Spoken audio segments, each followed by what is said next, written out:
ஆறென்றும் நதி என்றும் ஓடை என்றாலும் அது நீரோடும் பாதை தன்னை குறிக்கும்.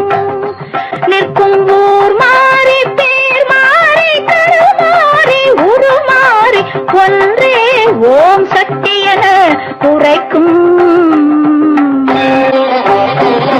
நானாட்சி செய்து வரும் நான் மாடக்கூடலிலே மீனாட்சி என்ற பெயர் எனக்கு. கங்கை நீராட்சி செய்து வரும் வடகாசி தன்னில் விசாலாட்சி என்ற பெயர் வழக்கு. கோனாட்சி பல்லவர் தம் குளிர்சோலை காஞ்சி தன்னில் காமாட்சி என்ற பெயர் எனக்கு. கொடும் கோலாட்சி தன்னை எதிர்க்கும் மாரியம்மன் என்ற பெயர் கொண்டபடி காட்சி தந்தேன்